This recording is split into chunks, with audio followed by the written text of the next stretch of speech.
আসসালামু আলাইকুম। আশা করছি সবাই ভালো আছেন। আমস রেসিপি থেকে আজকে তৈরি করে দেখাবো গরুর মাংসের কালো ভুনা। এটা চট্টগ্রামের খাবার হলো, এটা এখন সীমাবদ্ধতা নেই। এখন বাংলাদেশের সবারই এটা অনেক পছন্দের খাবার। আর আমি আমার রেসিপিতে তৈরি করেছি। যদি আপনারা আমার রেসিপিটি ফলো করেন তাহলে আশা করছি অবশ্যই আপনারা পারফেক্ট একটা গরুর মাংসের কালো ভুনা পাবেন। আর আমি কিভাবে রান্না করেছি সেটাই আজকে আপনাদের সাথে শেয়ার করব। গরুর মাংসের কালো ভুনা রান্না করতে আমার লাগবে প্রথমে গরুর মাংস। একটু গরুর মাংসটা বেশি নেওয়ার চেষ্টা করবেন। এখানে আমি 2.5 কেজি নিয়েছি। হাড় সহ গরুর মাংস নিয়েছি, তবে মাংসটা একটু বেশি হতে হবে, হাড়ের পরিমাণ একেবারেই কম। তো গরুর মাংস রান্না করার জন্য আমার কিছু মশলা লাগবে। এটা অল্প কিছু মশলা দিয়ে আপনি তৈরি করে নিতে পারেন। এখানে আমি এলাচি নিয়েছি 10-12টা, জয়ত্রী নিয়েছি 1 চামচ, লবঙ্গ নিয়েছি হাফ চামচ,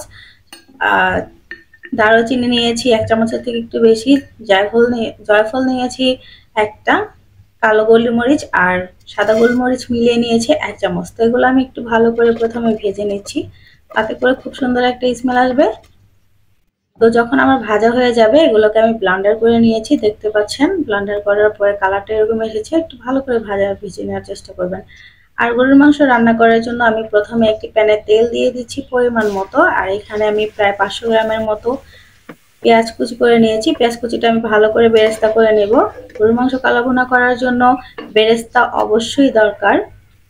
আর বেরেস্তা যখন ব্রাউন কালার হয়ে গিয়েছে তখন আমি উঠিয়ে নিয়েছি আর আপনাদের দেখিয়ে দিচ্ছি কতটা মুচমুচে হয়েছে। মাংস প্রসেসিং এর জন্য এখন আমাকে করতে হবে, যে পাত্রে আমি রান্না করব সেই পাত্রের মধ্যে দিয়ে দেব আগে থেকে ধুয়ে রাখা মাংসগুলো।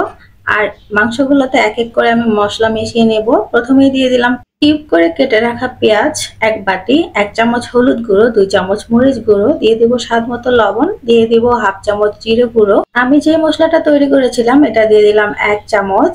এখন দিয়ে দেব 2টা বড় সাইজের কালো এলাচ, দিয়ে দেব 5টা এলাচি, 7 থেকে 8টা লবঙ্গ।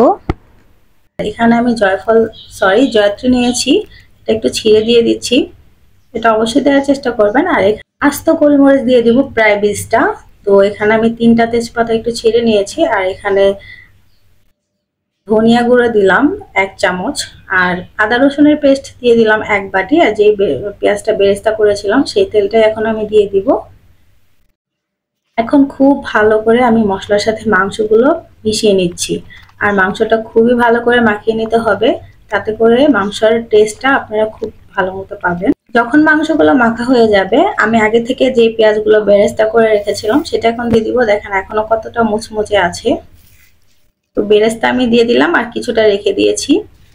তো এখন বেরেস্তা দেওয়ার পরও ভালো করে মাখিয়ে নিচ্ছি। খুব সতর্কতার সাথে ভালো করে মাখিয়ে নিতে হবে যদি আপনারা আসল টেস্টটা পেতে চান।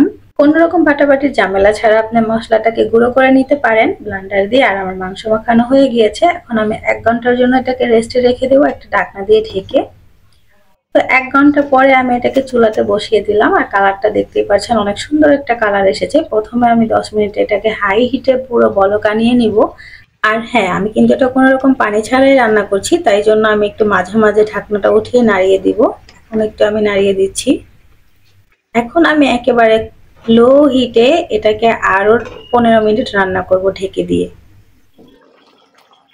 15 মিনিট পরে আমি আবার মাংসটাকে একটু নাড়িয়ে দিব। আর আমি দারুচিনি দিতে ভুলে গিয়েছিলাম, এখন দিয়ে দিলাম 4 টুকরো দারুচিনি দিয়ে দিলাম। নাড়িয়ে চাড়িয়ে আবার রেখে দিব। আর দেখতেই পাচ্ছেন মাংসতে অনেকটা পানি উঠে গিয়েছে। এই পানি দিয়ে আমি পুরো মাংসটা রান্না করব।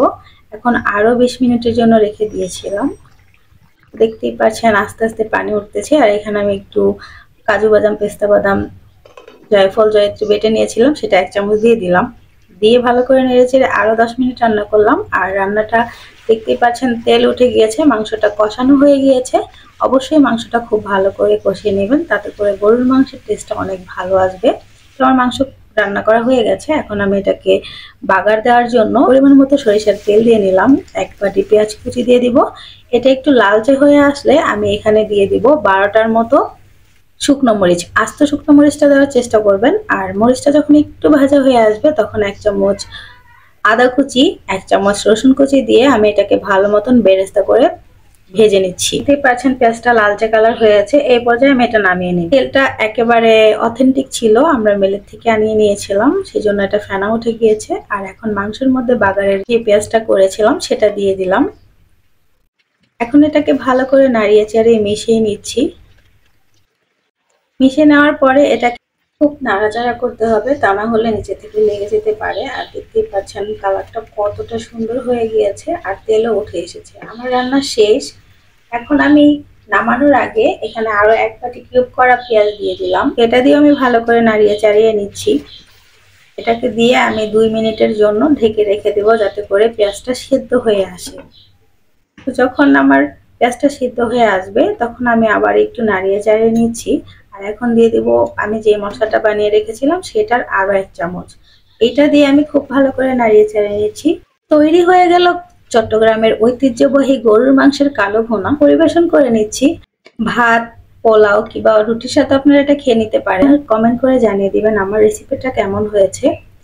যদি আমার রেসিপিটা ভালো লাগে অবশ্যই ফ্যামিলি এবং ফ্রেন্ডসদের সাথে শেয়ার করে নেবেন। এখনো যারা আমার চ্যানেলটিকে সাবস্ক্রাইব করেনি অবশ্যই সাবস্ক্রাইব করে পাশে থাকবেন। গরম গরম ভাতের সাথে কালো ভুনাটা খেতে কিন্তু খুবই ভালো লাগে। আর মাংসটা দেখিয়ে দিচ্ছি কতটা সফট হয়েছে। নতুন নতুন রেসিপি দেখার জন্য আমার চ্যানেলের সাথে থাকবেন। এই প্রত্যাশা নিয়ে আজকের মতো বিদায় নিচ্ছি। ধন্যবাদ সবাইকে। আসসালামু আলাইকুম।